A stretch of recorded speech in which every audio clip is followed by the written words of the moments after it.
Even when we have broken our vows 1,000 times, we return to the essential work of justice and liberation for all. We do the work best when we remember what church is and what it is not.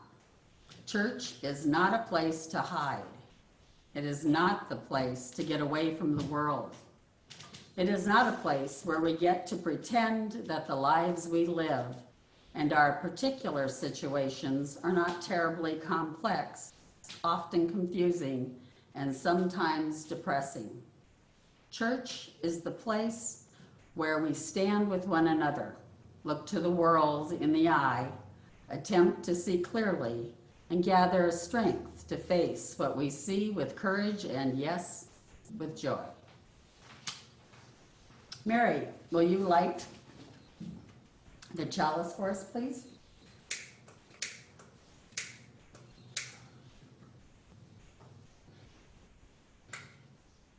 As we come together in community in this virtual space, we are very aware of all of which we have had to let go, not the least of which, at the most basic level, coming together coming into physical presence with one another.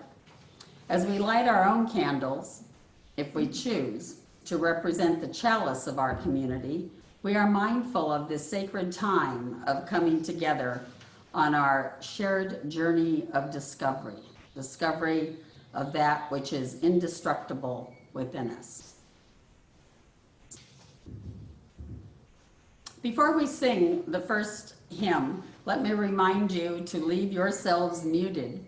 However, we want you and whoever is with you to sing with Jan or Mary as big and loud as you like. Make it a joyous experience. So let's sing the opening hymn, Wake Now My Senses, number 298 in the hymnal.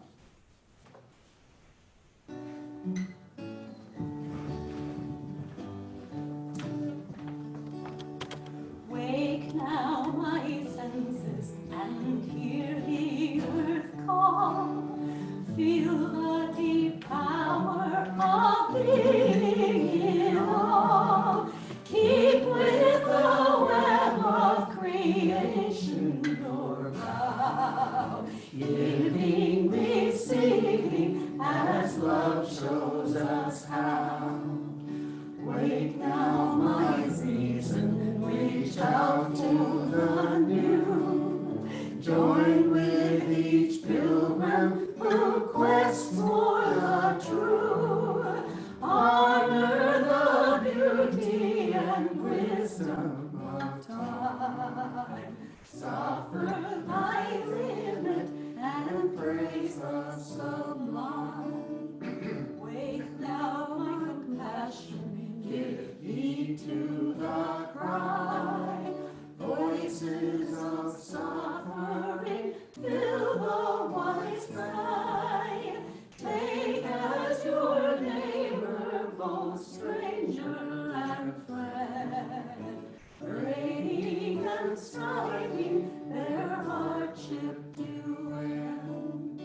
Wake now my conscience, with justice thy guide. Join with all people whose rights are denied. Take not for granted a privileged place.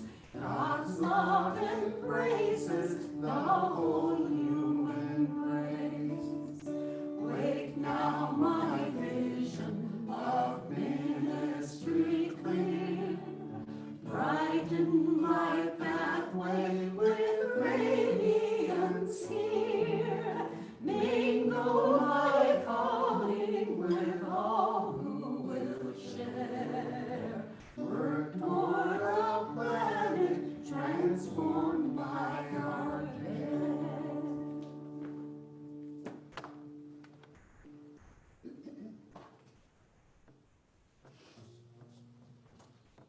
Good morning, and welcome to the Unitarian Universalist community of Cambria. We're glad you joined us today. As a Unitarian Universalist community, we celebrate religious diversity and welcome all who journey in search of faith and spirituality. The UUCC is a lay-led congregation inviting speakers from different religious traditions and spiritual or scientific backgrounds to speak in our pulpit. We encourage presentations covering a variety of topics and areas of interest to our community that connect with the 7 principles. Today's service centers around principle number 2. Anyone know what that is? Raise your blue hand. Okay, yeah, okay. We affirm and promote justice, equity, and compassion in human relations. Compassion is something that we can easily act on individually. We can demonstrate openness, give people respect, and treat people with kindness on our own. But we need one another to achieve equity and justice.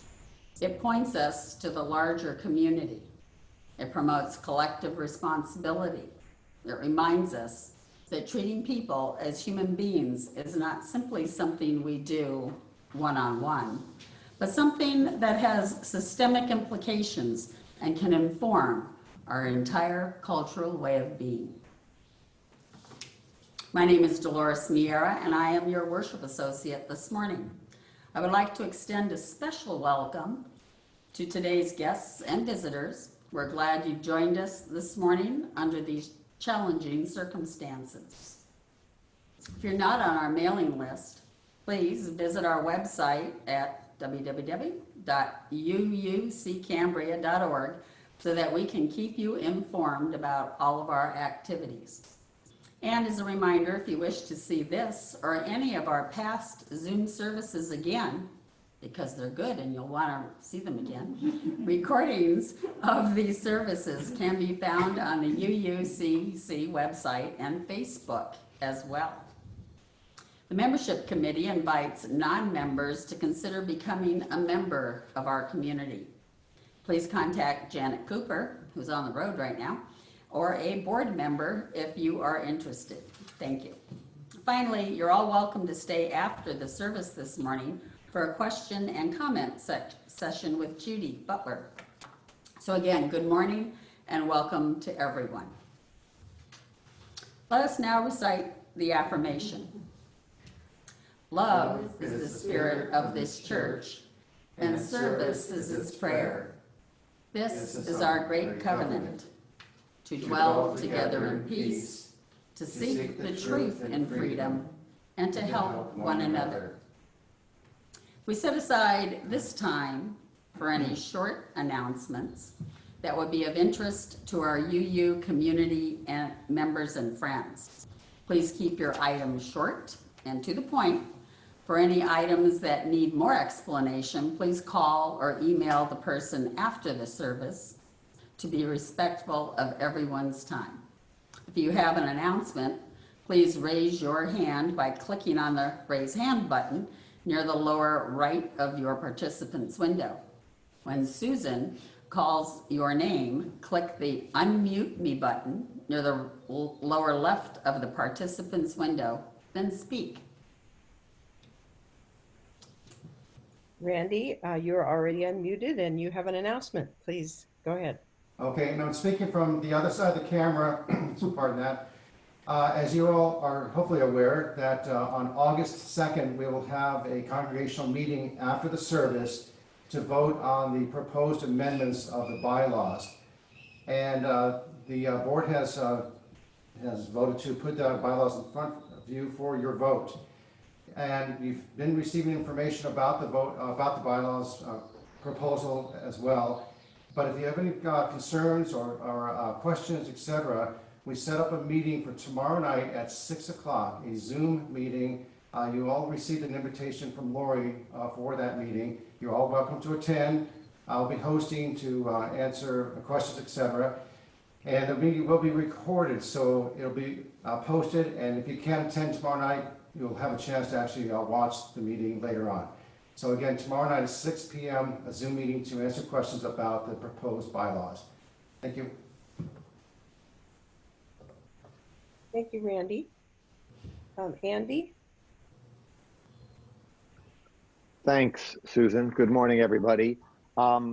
Another religious education opportunity this Friday, July 17th at 3 p.m. Um, anyone who's interested can join me on a Zoom discussion.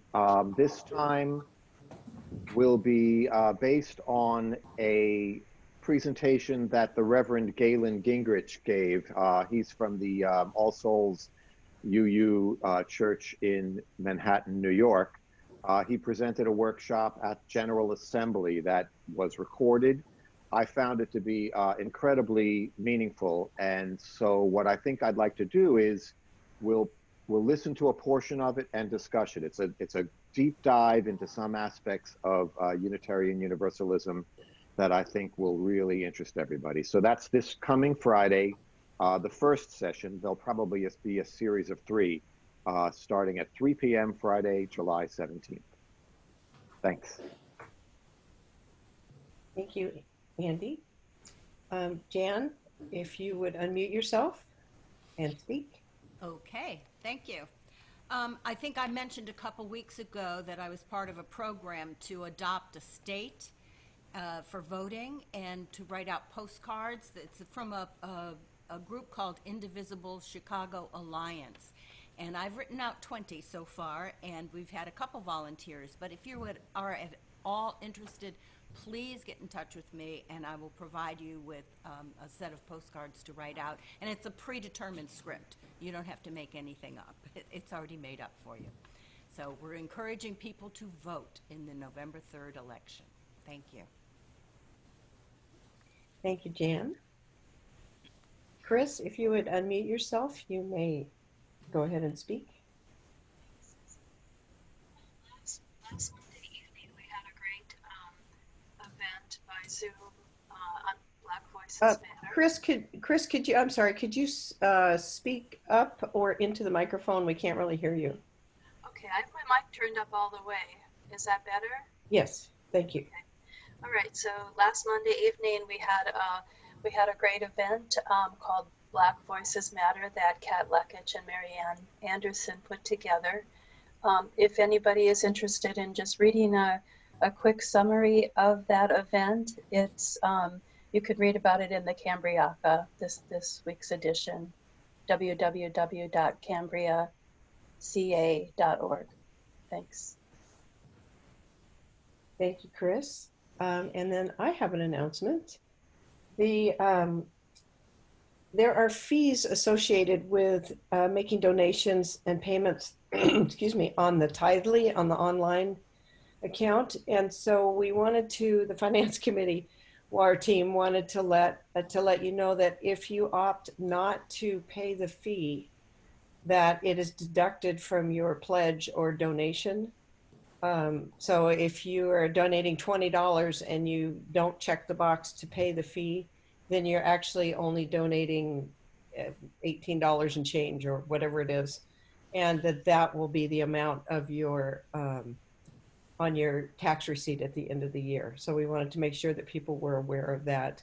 It is posted in the newsletter, and I'll be announcing that for the next couple of weeks so that everybody gets that information. If you have any questions, you can send me an email. Thank you. And thank you to everyone else for those announcements. Susan, yeah. I'm sorry. It's Andy again. I forgot maybe the most important part. The title of the talk that Reverend Galen gave was Get Ready to Transform, Gratitude as Spiritual Practice. I left that out. I'll put it in the newsletter Tuesday evening. Thanks. Great, thank you. So thank you to everyone for those announcements. Next week, Amanda Rice presents I Can't Breathe, 3 words that describe our era. Sharing together some of our personal and significant joys and concerns brings us closer as a faith community. We invite you to share the milestones that are deeply felt as part of your personal life. But please be mindful and considerate of all who come to worship with us this morning. This is a time of community building. The collective flames of these candles also embody the joys and sorrows which may have gone unspoken today, but are also deeply felt in this community. The first reading today is by Robin Colgrove, titled From Snowflakes Rising. Chaos theory posits that the particular path of an individual snowflake does not simply vanish, averaged to insignificance among the vast multitudes of its kindred. Rather, in ways unknowable in advance, the minute details of each one's forming, falling, landing, and melting propagate forward exponentially larger, a dance of chaos with fate, creating a world that would have been different without that particular flake. Our own snowflake lives are like this too, causing imperceptible effects in the present, expanding outward to create the future in ways we cannot fathom. In a meditation from Michael Esselin, I invite us to close our eyes and get comfortable in our seats as we move to this time of silent reflection and contemplation. As we breathe a few nice deep breaths together, we quiet our minds. We let go of the concerns of the day, the week behind us, and the week ahead of us. And we simply follow the empty breath. We come back to that image of that place within us, the part of us which just may be indestructible. Whatever that place, that essence is, we don't need to give it words. We simply breathe into it, that core of our being. From that place, we move into silence in community.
Please come back now.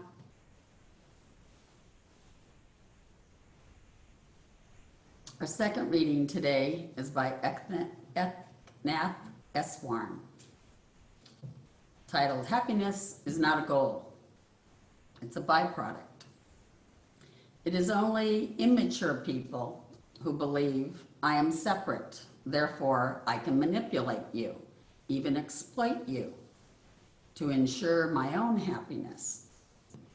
To think that we can pursue joy as a collector pursues butterflies, seeking it here and there, is folly. We can never go after joy because joy has to come to us. It is like the horizon. When you look from the Berkeley Hills, the horizon looks as if it is just beyond the Golden Gate. You honestly believe if you go there, you will reach the horizon. But as you pursue it, it recedes farther and farther, and that is the nature of pleasure. It peeps out from the store, the restaurant, the bank, but when you enter there, you will find it recedes farther and farther. When we begin to seek a higher goal for the welfare of our family and community, joy slowly tiptoes after us. We don't have to say to joy, "Excuse me, will you please come to my house?" Joy will come and put her suitcase down and say, "I am going to be here, whether you like it or not." That is how happiness comes. And now Mary Schwalbe will sing Bread and Roses, words by Jane Oppenheim, music by Mimi Farina. As we go marching, marching in the beauty of the day, a million darkened kitchens, 1,000 mill-lofts gray, are touched with all the radiance that a sudden sun discloses. For the people hear us singing, bread and roses, bread and roses. As we go marching, marching, we battle too for men. For they are women's children, and we mother them again. Our lives shall not be sweated from birth until life closes. Hearts starve as well as bodies. Give us bread, but give us roses. As we go marching, marching, unnumbered women dead, go crying through our singing their ancient call for bread, small art and love and beauty, their trudging spirits new. Yes, it is bread we fight for, but we fight for roses too. As we go marching, marching, we bring the greater days. The rising of the women means the rising of the race. No more the trudge and idler can that toil where one reposes, but the sharing of life's glories, bread and roses, bread and roses. Our lives shall not be sweated from birth until life closes. Hearts starve as well as bodies, bread and roses, bread and roses.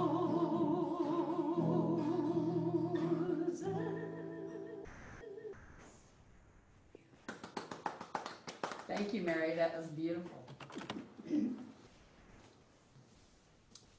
Today's sermon by Judy Butler is titled Sheroes, Then.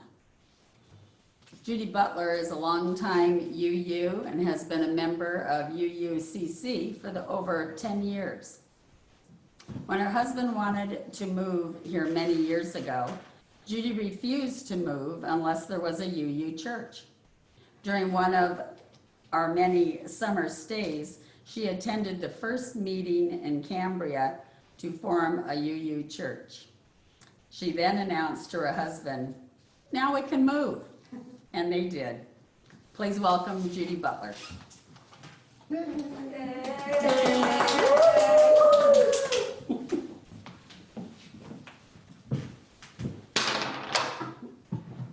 sound effect there. Good morning. Good morning. Morning, thank you. Excuse my voice today. Good morning. Today I want to talk to you about a few of my sheroes. That is, women heroes. My talk was originally scheduled for International Women's Day, but I got rescheduled. We heard about a lovely rabbi. So let's just pretend we are celebrating women today. That might not be a bad idea. Let's do that every day. You are probably familiar with the women I have chosen from the past, and in 2 weeks we will discuss my current Sheroes. These particular women today are all from the 30s during the Depression. I feel a special affinity for women of that time, as I often think of my mother and what she might have accomplished if she hadn't felt so hemmed in by the social mores of the time. I've always felt my mother would have been a CEO of a company if she'd been born 50 years later. I will tell you that I searched high and low through their biographies to try and find a UU connection, but no luck. However, I think in the past I have talked about plenty of UU women. So let's just celebrate these women who to me also represent UU values, and especially the second principle, justice, equity, and compassion in human relations. The first woman I want to talk about is Eleanor Roosevelt. To me, she was a very interesting woman. Her advocacy and unique legacy are often overlooked, especially when radical women who changed our country are discussed. In 1914, the FBI even began tracking her because of her work with liberal groups. Her file eventually grew to over 3,000 pages. Her background made her commitment to social justice all the more surprising. She overcame her class background that was especially notorious for anti-Semitism and anti-Catholicism. And she went on to champion the underdogs in our society. She drove FDR, her husband, to distraction by always pestering him to take care of the little nobodies who haven't any influence. And in doing that, she became the White House champion of young people, African Americans, sharecroppers, and the poor. Each day, her memos piled up on his desk. Sometimes he was irritated by her constant prodding. Probably more than sometimes. One day she wanted something done about segregated toilets at the Atlanta post office, and he just wanted her to pay attention to domestic matters, saying he'd already eaten chicken 6 times this week. She became her husband's eyes and ears, since his disability made it difficult for him to travel. She was called the busybody, and worse, by some newspapers who thought her travels to meet with and question troublesome situations were not any of her business. I have to admire her courage. I remember my father always disparaging her. Excuse me. He was a rock-ribbed New England Republican, and uppity women especially annoyed him. And then years later, he got me. So, I think it's called karma. She really enjoyed her voice during the New Deal. She visited miners living in hovels. She got the government to purchase an Appalachian estate and made it into a community where miners' families would live in prefab homes that cost $2,000. One of my favorite things she was responsible for was the pack horse librarians in the hollows of Kentucky.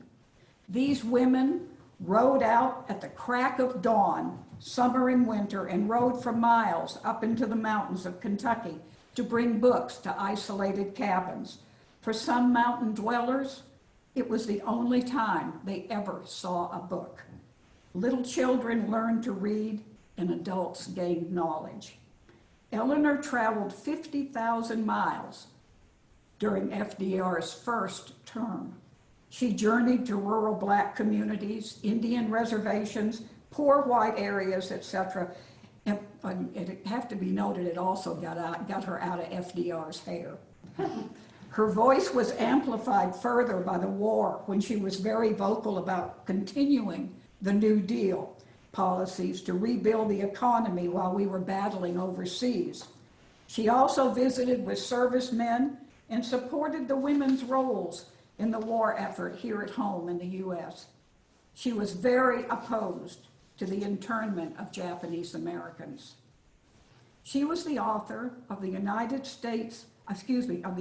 Nations Declaration of Human Rights. Eleanor would hold several positions at the United Nations, and she used each appointment to advance her position on human rights, advocating for the respect and dignity of all individuals, regardless of sex, color, or religious belief. These were extraordinary times for women leaders, and she stood out for her fearlessness and tirelessness. One of her crowning achievements was authoring the Declaration of Human Rights, a document that is still active and serves as part of defining the core mission for the United Nations. Her granddaughter said, "What she taught us was that while each one is precious, all are valuable, all are to be honored, and all are to be respected." My next Shero is another woman from the Depression and FDR's administration. It is Frances Perkins.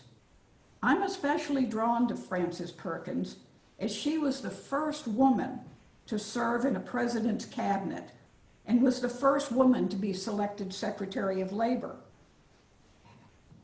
As I was many times the only woman in meetings at work, I know how hard it is to be heard. And to be the first woman in the cabinet had to be daunting. Can you guess who pushed for her to be secretary? Yep, Eleanor. Frances was the principal architect of the New Deal, credited with formulating policies to shore up the national economy, following the nation's most serious economic crisis and helping to create the modern middle class. She was, in every respect, a self-made woman who rose from humble New England origins to become America's leading advocate for industrial safety and workers' rights. I'm hoping that you have a picture of her up, because I love these quotes from her. "The people are what matter to government, and a government should aim to give all the people under its jurisdiction the best possible life. And I promise to use what brains I have to meet problems with intelligence and courage." And I really like this one. "Being a woman has only bothered me climbing trees." She said, "From the time I was in college, I was horrified at the work that many women and children had to do in factories. There was absolutely no effective law that regulated the number of hours they were permitted to work. There were no provisions which guarded their health, nor adequately looked after their compensation in case of injury. Those things seemed very wrong. I was young and was inspired with the idea of reforming, or at least doing what I could to help change those abuses." It was said that she had caught a bad case of social conscience, so she decided to devote herself to helping the less fortunate. On March 25th, 1911, she was having lunch with friends in New York City's Washington Square when the group heard fire engines. Running to the scene of the fire, she witnessed in horror as 47 workers, mostly young women, jumped from the 8th and 9th floor of the building to their deaths on the street below. In all, 146 died as flames engulfed the upper 3 stories of the building. The fire at the Triangle Shirtwaist Factory was, she later proclaimed, the day the New Deal was born. In response to the fire, a Citizens Committee on Safety was established to recommend practices to prevent a further tragedy in the city's factories. While working on this committee, she pushed through the 54-hour law for working women in the New York legislature. The opposition believed if women only worked 54 hours, they would use the other hours for immoral purposes. Yes. FDR picked her for Secretary of Labor as he felt her gender wouldn't hurt now that women had the vote. She had known FDR longer than anyone in the cabinet, 23 years. In the midst of the Depression, 1934, she turned her attention to solving some of the larger of society's problems, including unemployment and care for the aging. She nagged the president to get them started. Poor FDR. Not only did he have Eleanor nagging him, but now he had Frances nagging him. Finally, FDR gave her the nod. With joblessness rampant, she decided to go for unemployment insurance first. Then they began considering for more sweeping ideas such as old age pensions, and so began Social Security. She fought with FDR and for him in getting these social programs instigated, as he waffled due to the political aspects of the programs.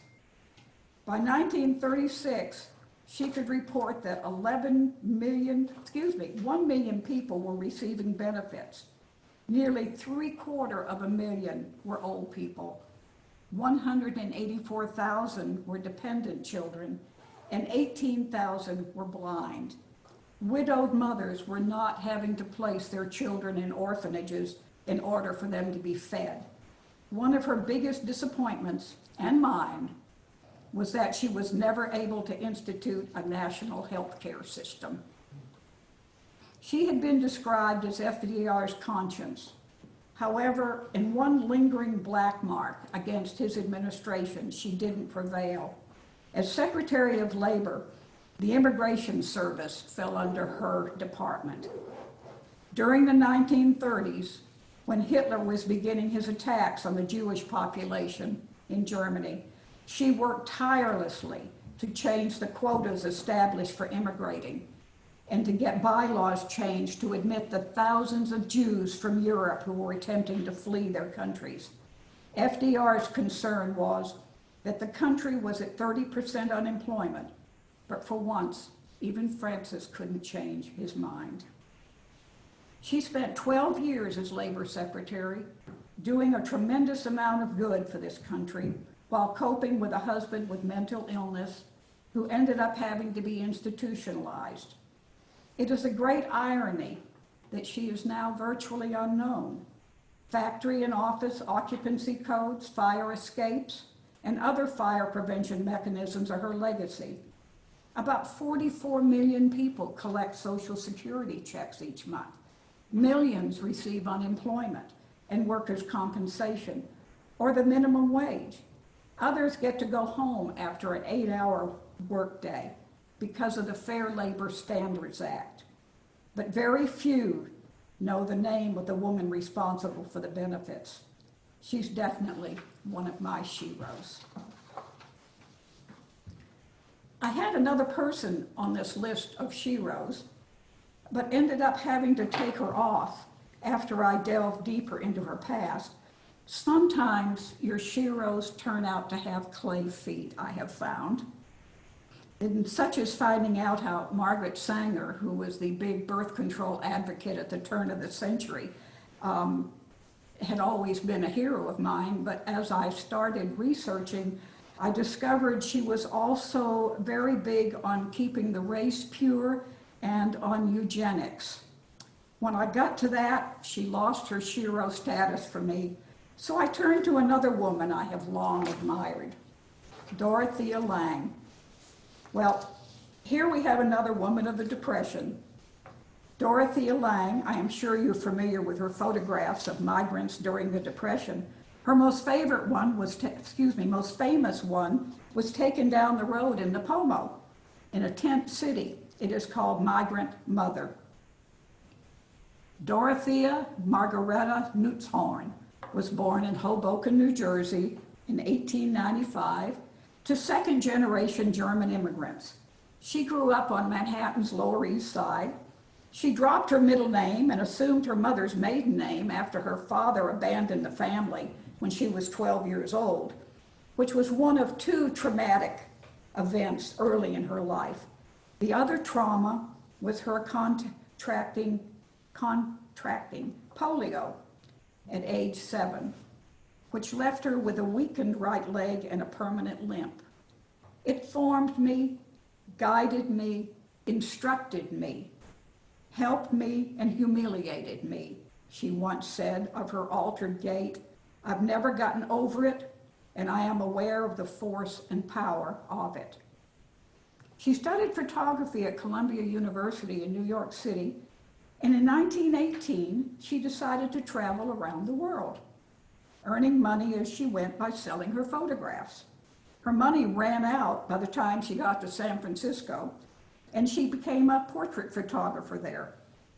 But at the beginning of the Depression, she was hired by the Farm Security Administration, where she documented the painful economic and environmental crises of the 1930s and 40s across the American West.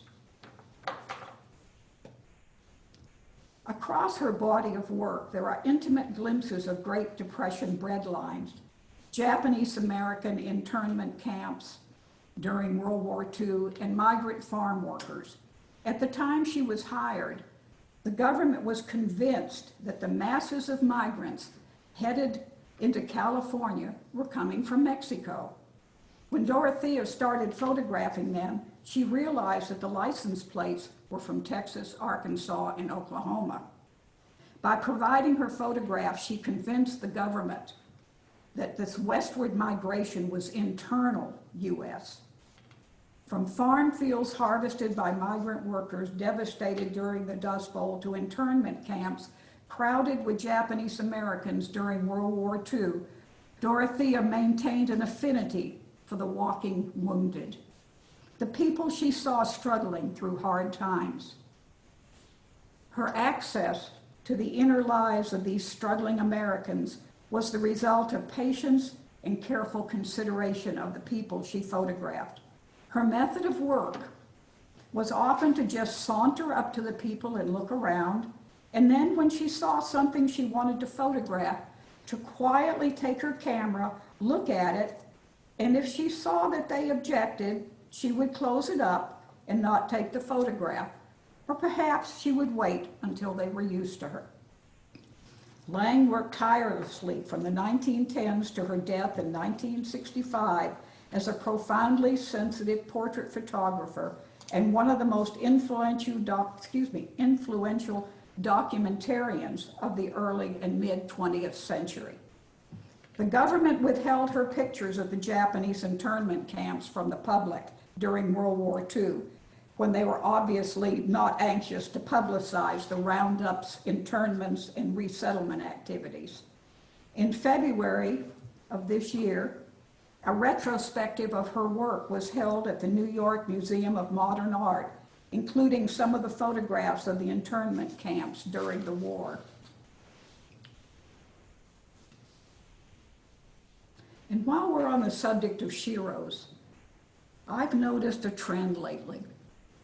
I'm finding more and more books are being written about women whose heroic activities had been lost for generations, such as the Night Witches, those Russian women pilots who flew plywood and linen glider-type planes and bombed the invading Germans at night.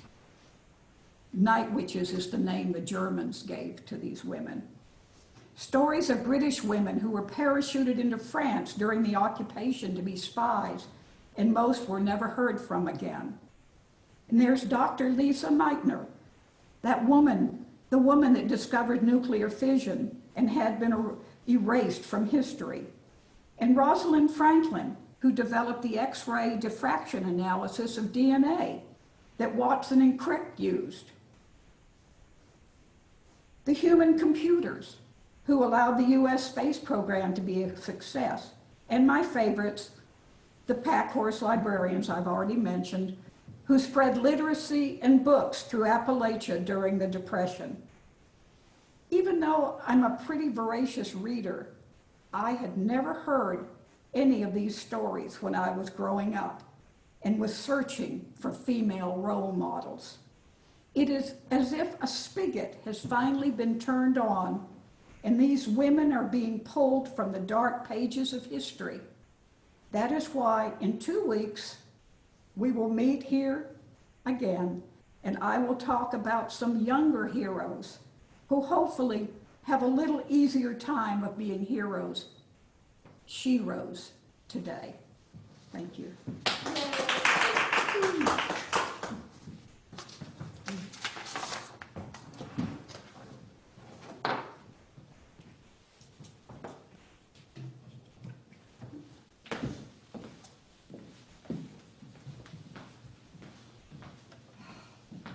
Thank you, Judy, for explaining and bringing our women's history lives into the forefront again. You're a wonderful you. Normally at this time we receive offerings from our congregants. However, due to the virtual format of this service, we invite you to make your offering in one of the methods shown on the slideshow. Enlarge the slideshow tile to see how to do this. These methods will also be posted in the newsletter and on the UUC website itself. Please keep in mind that our congregation is entirely self-governed by the democratic process. One of the privileges of our free church tradition is to provide all of the financial support for our many ministries from among ourselves. Generosity, therefore, is one of the spiritual values we recognize as central to our personal and our institutional well-being. You are invited to participate in the blessing of giving and sending us an offering. Thank you.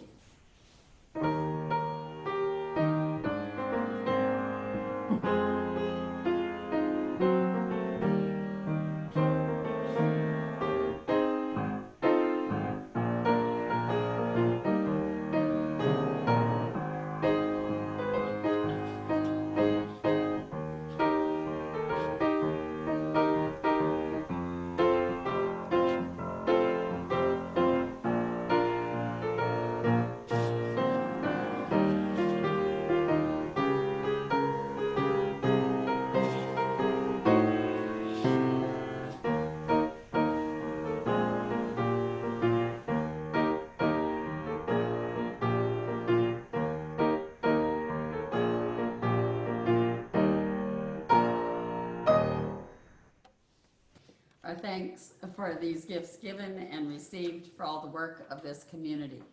You couldn't see it, but there was a lot of dancing and hand waving going on there in the background. Thank you, Jan, for that song. Let's all now sing the doxology.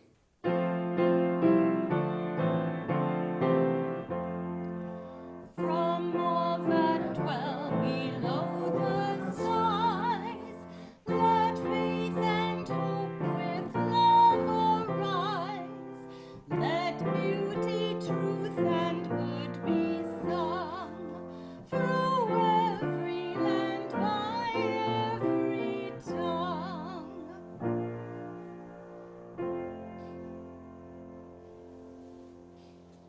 And now Mary Ann Anderson will sing Hard Times Come Again No More by Stephen Foster.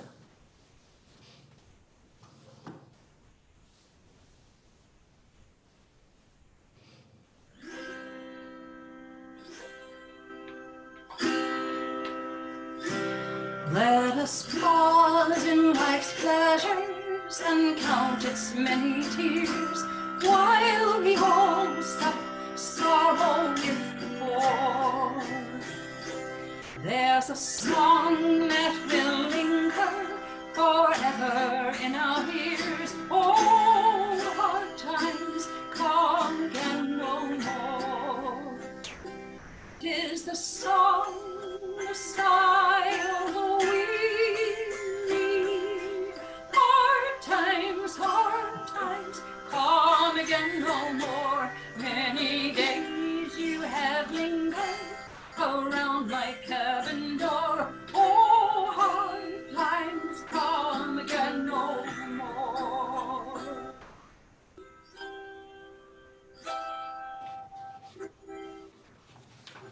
While we seek mirth and beauty, and music light and gay,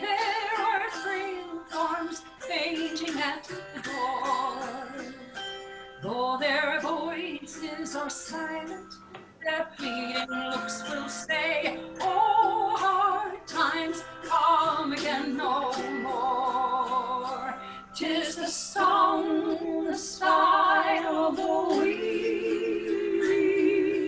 Hard times come again no more. Many days you have lingered around my cabin door. Oh, hard times come again no more. There's a pale drooping maiden who toils her life away with a warm heart whose better days are o'er. Though their voice would be merry, just sighing all the day. Oh, hard times come again no more. 'Tis the song, the sigh of the weary. Hard times, come again no more. Many days you have lingered around my cabin door. Oh, hard times, come again no more. Oh, hard times come again no more.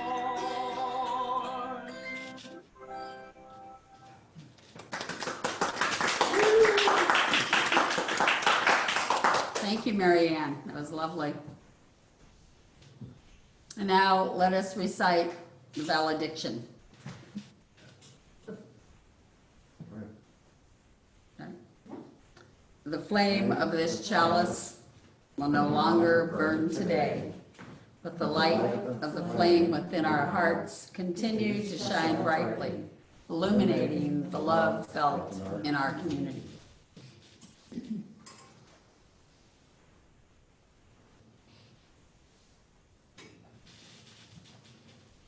After the benediction, you are welcome to stay for question and comment session with Judy. Please move your arrow to the top right of your screen and find the gallery view button. Click on it to see everyone.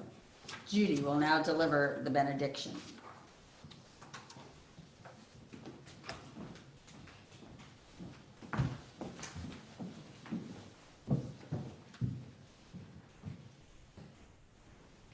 Go forth in simplicity, find and walk the path that leads to compassion and wisdom, that leads to happiness, peace and ease. Welcome the stranger and open your heart to a world in need of healing. Be courageous before the forces of hate. Hold and embody a vision of the common good that serves the needs of all people.